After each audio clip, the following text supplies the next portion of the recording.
What's up, everybody? Hey, nice sunny day. I got some things around the house I need to do, and like get these Christmas lights put away. Everybody, hey, welcome to Farm Fowl and Fishing. Today we're going to talk about waterfowl. It's my favorite thing. It's my hobby. It's my passion. It's what I like to do. We're going to get busy today. We're going to clean out the old trailer. Once we get that done, I think what I'm going to do is set up all my blinds that I have and give you guys kind of a rundown of what each blind is, the type of blind that it is, when and why I use it, and some pros and cons on those type of blinds. So I hope you guys like the video, and if you do, take 1 second right now, hit that like button. It's right there, hit it. Oh, it's not bad at all. A little sweet.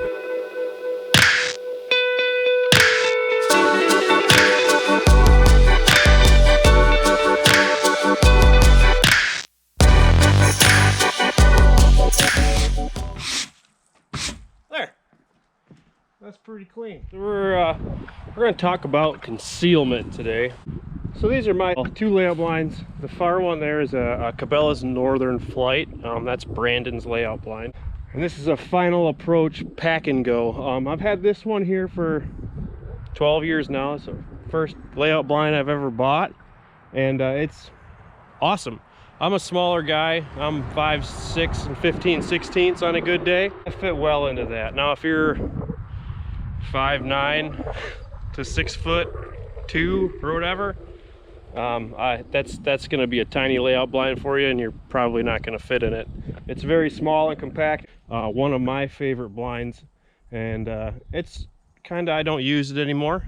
I use this zero gravity layout blind mostly. The Alps Outdoors Delta Waterfowl zero gravity layout blind. It's very comfortable. I stay a lot warmer. It has no bottom. You're elevated a little bit, so you actually retain a lot more body heat than when you're sitting right on the cold ground or right in the wet ground. And like this, it has a bottom, because the bottom itself is going to get wet. You're going to get wet. You stay a lot drier in these. Both great blind. It's got a couple of quick little bars in here that clip together just to hold the back side up, so you're lifted up off the ground a little bit.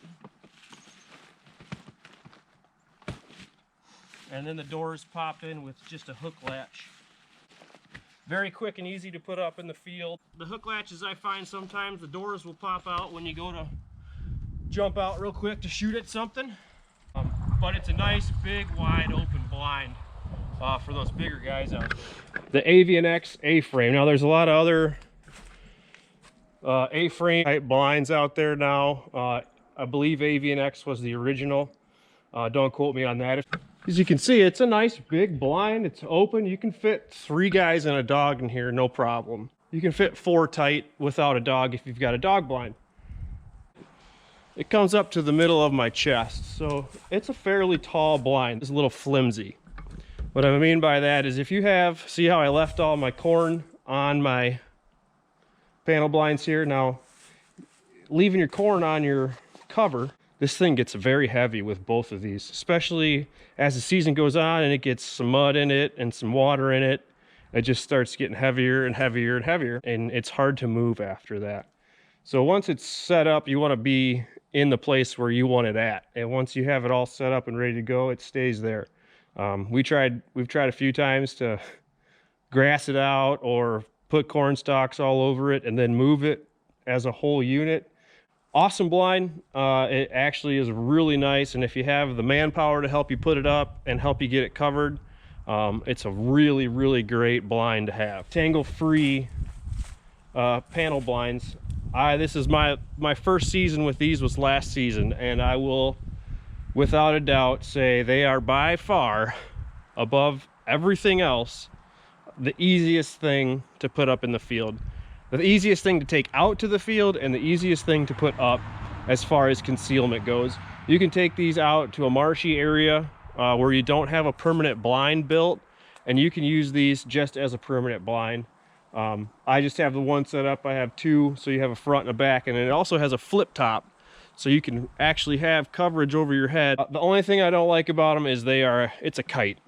If you have one of these panel blinds, and you know, most of the time when we're out in the field, we have the wind against our back wanting the birds to come into our face, this thing will just fall right over if you don't have two of them together with the upper supports across them, and you just have the one set up. This thing will right over to the ground. So that's my only downfall with them. I did find out though, they come with these drop down type support bars here, which are nice. You know, they slide in and out, and I found that you can take these bars and put them on the outside and actually use them to help support your blind up. So just a little tip for everybody else out there who's a waterfowl hunter: take those support bars that are on the inside of your panel blinds, and you can put them on the outside if you just have the one to help keep your panel blind up. So pit blinds are another type of concealment structure that we use in waterfowl hunting.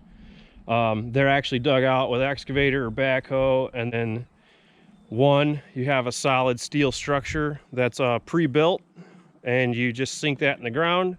And then you can also build them out of wood. We're gonna try to get a pit blind put in somewheres this year. We really would like to. I prefer to use my panel blinds or the A-frame. We can really get away with using those in the early season goose hunting.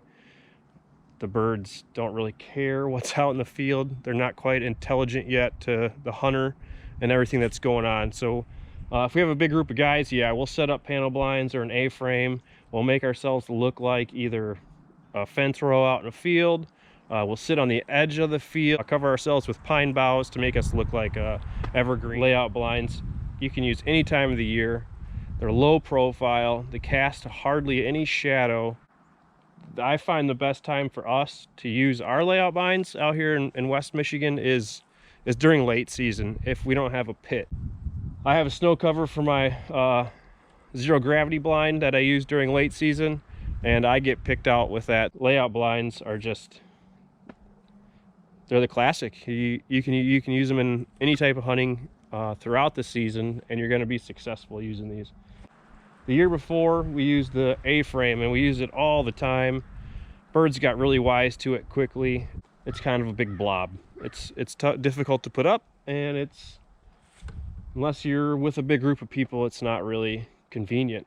Out of these three types of concealment, I love the panel blind. If you guys are looking to get any of this kind of stuff, you know, always check Facebook, check Craigslist. I know there's always people that are very wary of those social media classified things. Utilize your resources such as Facebook or Craigslist, and you can get layout blinds from 25 to 50 to 100 bucks. I mean, brand new, you can find brand new ones for $100, but if you're looking to get into waterfowl hunting and just see if it's something that you like, go with a layout blind. Find one off of those social media classifieds, and you'll be a lot happier than going out and buying a brand new one, because they can get fairly expensive. I'm no professional, and I'm not, you know, I'm not hating on any brands here, by no means. Don't think I'm trying to do that. And also, I don't want anybody to think I'm associating myself with any brand either. I'm trying to be an unbiased party here and give you my idea on each product. I hope this video was informational or helpful to anybody out there. Yeah, we got the trailer unloaded, we got the trailer cleaned out, and we got to talk about concealment and why it's important. Thanks so much for watching. I appreciate you guys taking the time out of your day to watch my videos. If you could, while you're at it, give me a like. That really goes a long way to help me out. And subscribe. While you're at it, go ahead and hit that bell there so you can get notified anytime I upload a sweet new video. Until the next one, see ya!